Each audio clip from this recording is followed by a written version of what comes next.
I've been looking forward to today for some time. We're in Berkeley Square here with Nick Hancock from the Seagrave Club, and today we are going to go and collect and purchase some of the initial Seagrave Club stock. Let me tell you what those cars might be. A Rolls-Royce, perhaps a Bentley, a couple of Lamborghinis, and the list goes on. I've never been involved in car purchasing on this scale before, and the thought of doing it in one day is frankly extremely exciting. As I said, here in Berkeley Square, we need a vehicle to transport us from dealership to dealership, and Nick here suggested, I thought very sensibly, that the ideal vehicle for that purpose might be a Rolls-Royce Phantom. So we're going to stroll in here to Jack Barclay's, and we're going to have the use of a Phantom to go and collect these vehicles. Let's see how it goes. Okay, so it's a reasonably pleasant showroom, isn't it? So we're sitting outside Jack Barclay's Rolls-Royce dealership now, and it'd be rude not to put the armrest down, wouldn't it?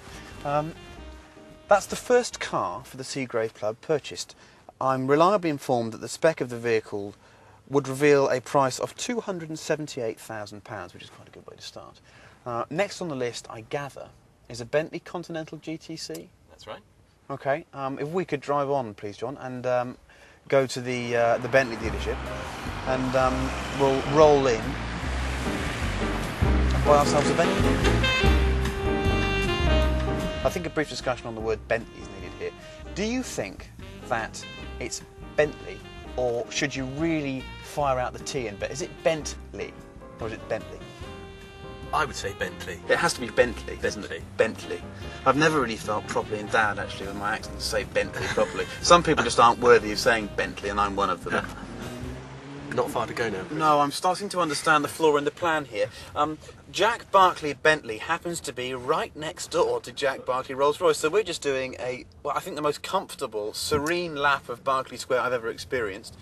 And we're rolling round now, and we will end up but 10 yards from where we were.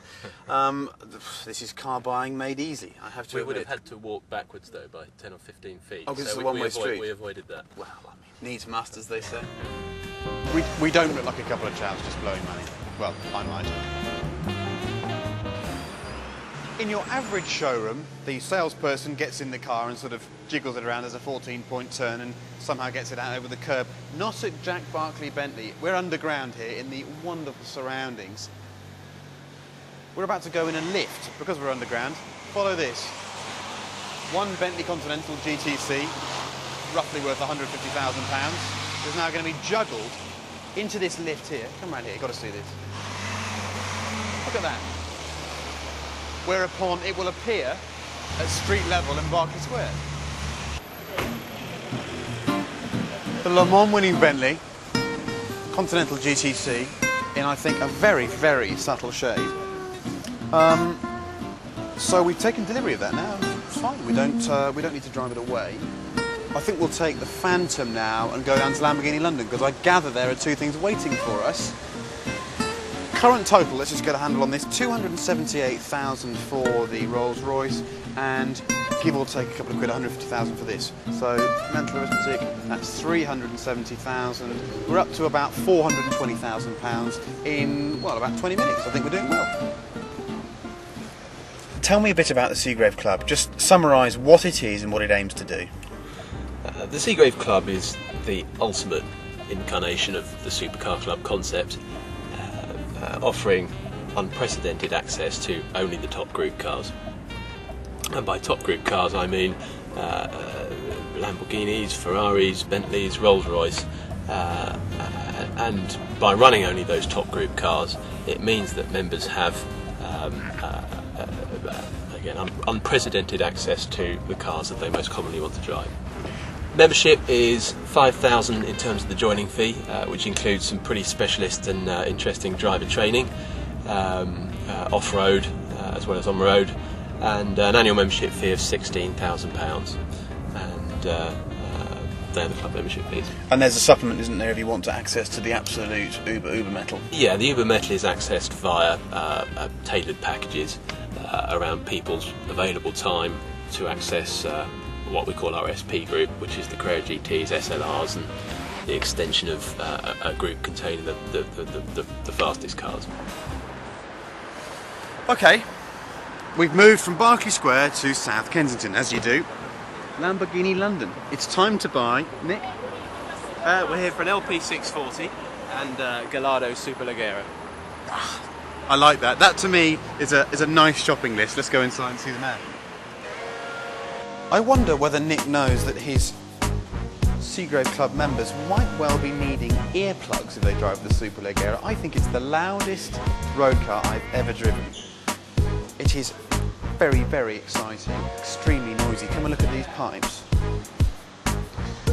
They're just straight through. There's very little baffling in there. A little bit more power than the standard car, a lot less weight. I mean, it's a weapon. Supercar Club membership suddenly becomes more appealing when cars like this are available. I mean, can you get any angle? You can get any angle you like. So what you do is you just click onto one of these, and then you can zoom in and out.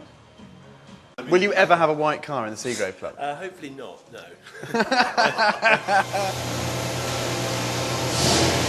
So I don't know whether you agree with me, but I'm like you, I'm around this stuff the whole time. But bottom line, this is the best supercar. We were running at £420,000 when we left Jack Barclay Bentley, and since then we've bought an LP640 at £220,000 and £170,000 worth of Superleggera Gallardo. So that leaves us with a 420 plus 220 is 640. 640 plus 170, 740. I think that's £810,000. Sound about right to you? Yeah. You're not swallowing, so clearly it's all good news. Now we've travelled south. We've left central London. We're just arriving at Brooklands, which has now become this most fantastic playground for Mercedes to entertain their customers. And we're here to get an SLR.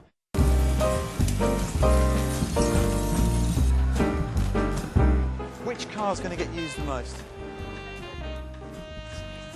To say, but it's generally the latest car launched, but if I had to guess, I'd say probably the 599 will be a very busy car to kick off with, as will some of the four-seater cars, because they're practical and people have more opportunity to use them. But, having spent the morning in the back of a chauffeur-driven Phantom, I can sort of understand the appeal. If I'm looking weary, it's because it's now, according to the clock, 4:30. Nick and I have just had a very arduous journey down in the back of the Phantom.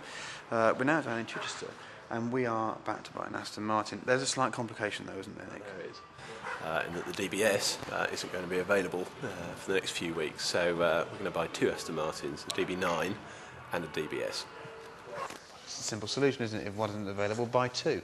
So here we are, the DB9. I have to admit I have a real soft spot for this car ever since I went on the launch of it all those years ago back in Nice and was blown away by how beautiful and competent it was. Again, another great addition to a supercar club. I still think it's the prettiest one they make.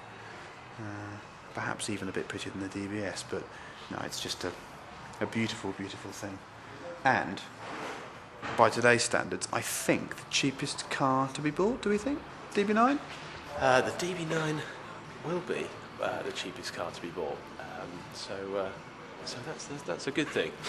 There you go. At the end of a very expensive day. That's the budget shopping trolley, is the £100,000 DB9. If you're into the subject and you want to get access to these cars, I don't see a better alternative. I really don't. I've thoroughly enjoyed today. I found it a bit frazzling, actually. The level of service on offer has been stunning. The cars are beautiful. I mean, the retail environment is like nothing else on the planet. Still, going to buy an expensive car makes you feel so much better than any other luxury good you can buy, I think. I think it's so special. And what a collection of cars it's going to be.